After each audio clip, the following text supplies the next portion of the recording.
Welcome, Rob and Cathy Kielinen. Thank you. And this is one of the episodes of the series of life stories, and we want to get to know you a bit better. This is Rob over here and Cathy over there. Their marriage of how many years? 52. What is your anniversary? 12/14, right before Christmas. Oh, that's nice. All right, so tell us your story, how you got to live here. Oh boy, that's a long one, right? We started out in Shrewsbury, St. Mary's in Shrewsbury. It's kind of ironic that we're at St. Mary's here in Jefferson, which is cute. But we lived there bringing all of our children up. And once we retired from work, we sold our house in Shrewsbury, moved to the Cape, lived there 7 or 8 years, and then we were traveling up to see the children in games a couple of times a week, 2 hours up, 2 hours back. We said, we're moving back. So we moved back to Holden.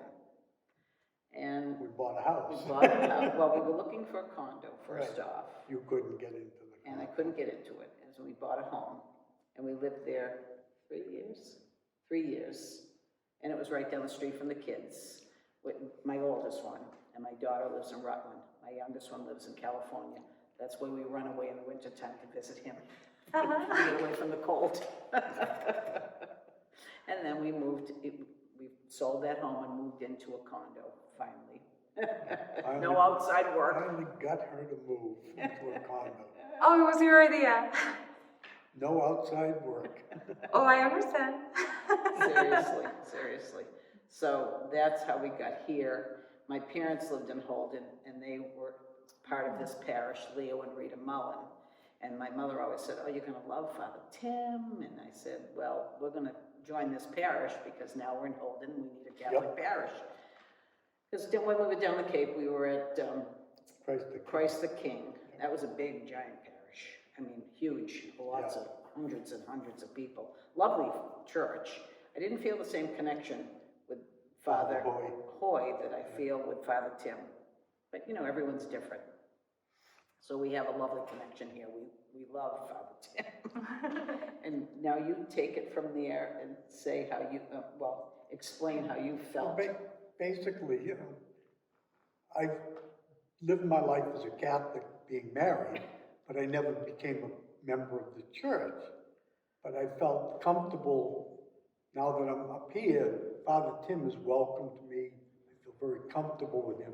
So I've made the decision to make the commitment to become a Catholic finally, fully.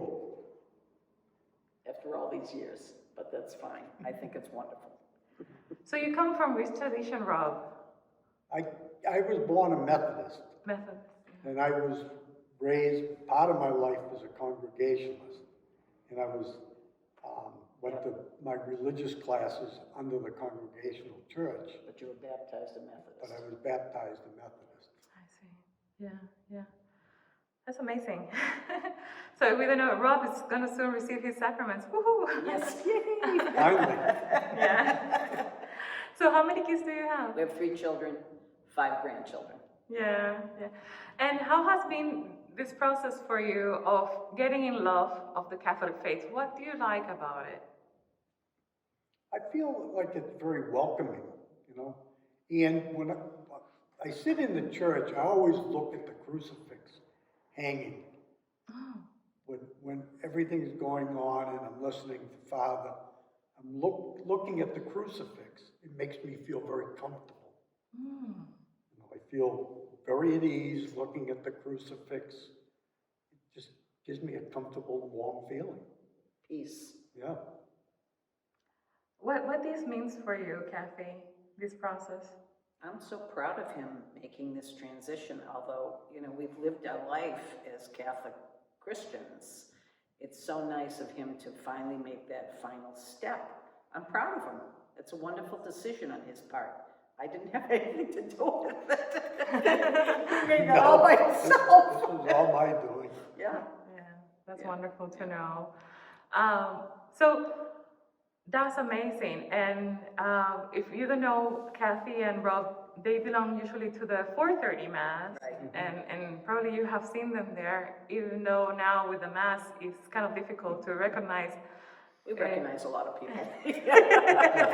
Yeah. Like, Yeah, see, we it's do. pretty much the same ones at 4:30. We love that mass. Yeah. Although I like the 5 p.m. too, but 4:30 is my favorite. Yeah, You? I like it. Yeah. So one of the things that I want you guys to share is how you became certain that you were for each other, that you wanted to share the rest of your life with each other, how you got to meet, and how you wanted to make that commitment that now is 51 years old, right? Right, almost 52. Kind of like a witness of merry marriages, right? Because many people are scared of getting married or to make a commitment that big. So how you gained the certainty that you were meant for each other? That's wow. I kind of felt that way from the beginning when I met her. And I didn't. I was only Yeah. 16. He was 18. I was 16. I was very young, but I he felt just like she was the one for me. he kept coming to the house. He would Kept sit and coming have back. coffee with my parents. I won your parents He over. won my parents.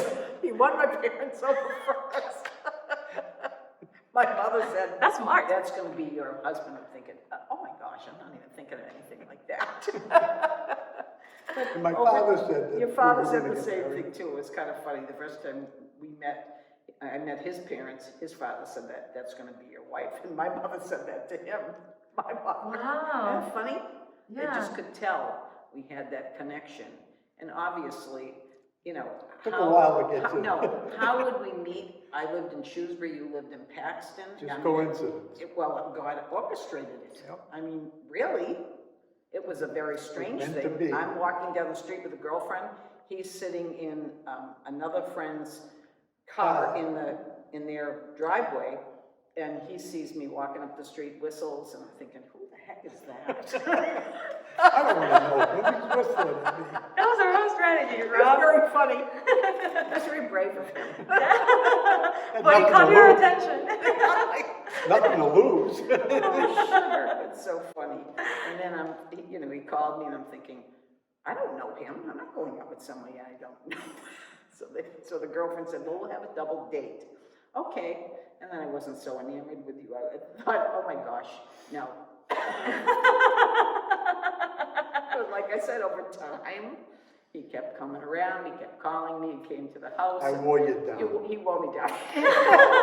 So you were certain, and she had some Certain. convincing I to had do. to be convinced. Isn't that amazing that he was certain from the first moment? I know, it's so funny. How that could happen in a human being, no? Isn't it funny? I He don't just know. knew. Just fate.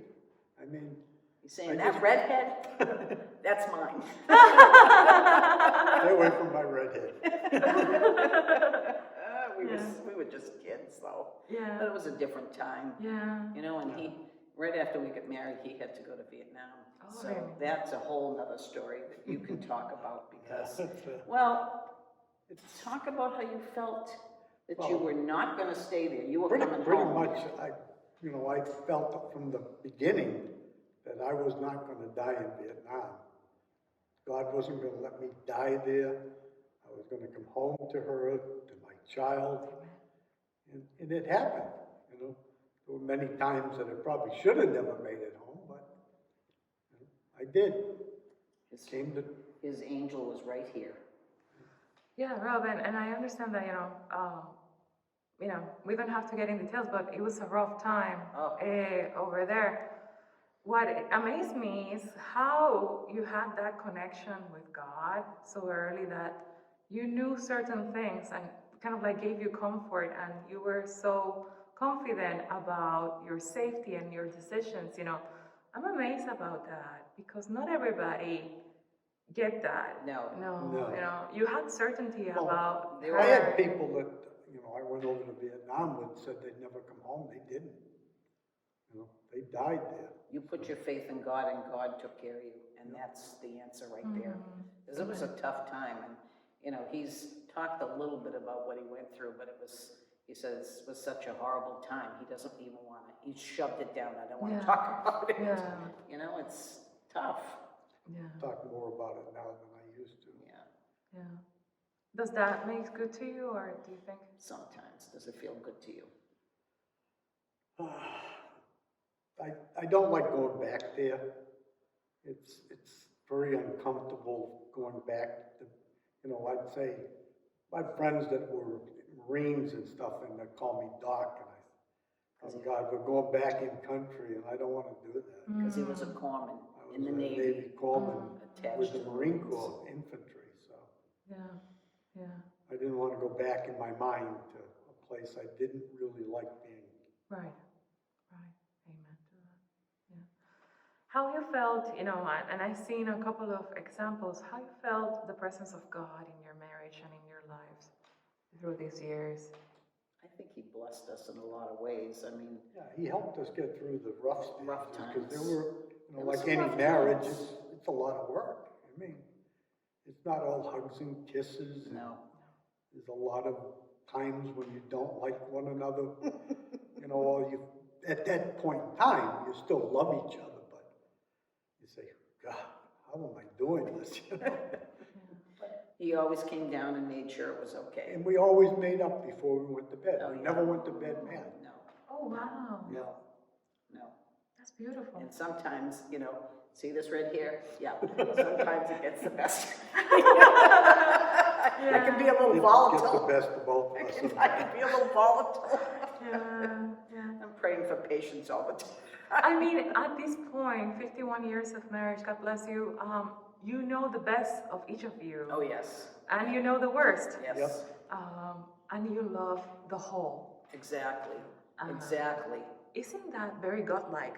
Oh, yes. Because God has- knows the same way and loves us the same way. Honestly. Thick or thin, We made a commitment. Yeah. it meant a lot to us, the It commitment. meant a lot to us, and thank the good Lord, all of our children have met their forever spouse too. And we've brought them into our family. So whoever they have married, they're now our children too. Oh, that's beautiful. That's the way we feel We about tell them. them that, too. We tell them that. That they're now Now our you're children. ours. You are ours now. Seriously. Yep. And one of our daughters-in-law, she had a very unfortunate experience with her dad, and he's out of her life. And when she came into our family, Rob goes, "You don't have to worry about that. I am your father now. I am your father. And anything you need to talk to a father about, that is me." And we have a great relationship. We live with them out there. When we Yeah. go. They have an in-law set up for us, but we really live within the whole household. And she's just a great girl. She is. She's a great girl. Talking about that, you've been blessed with 3 children. Yes. And then you have some grandchildren Yes, too. 5. How many? 5 grandchildren, 2 to my daughter in Rutland, 2 to my son in Holden, and then 1 to my youngest son out west. And that's the one we live with when we escape the winters. While they're shoveling snow, we're sitting around having cocktails, sitting in the deck. sun on the deck. Being Californian. In California, in San Diego. It's beautiful. Yeah, I heard. Yes. Never been there. No. Yes, it's I- lovely. Yep. That's wonderful. Anyway, thank you for sharing just a little bit of your lives. I hope that people may see you differently because they know a little bit more about you and who you are. And they see you as beautiful as we see you. And as God see you. We will be seeing a bit more about Cathy and Rob because they will be involved with confirmation this year. But we are very happy to have you in our family, and we are very happy that we see you more active and more in the community. And I'm sure that everybody in St. Mary feels the same way. Thank you. You wanna send a message to the other community members? Thank you for welcoming me into your family. Ditto. Amen.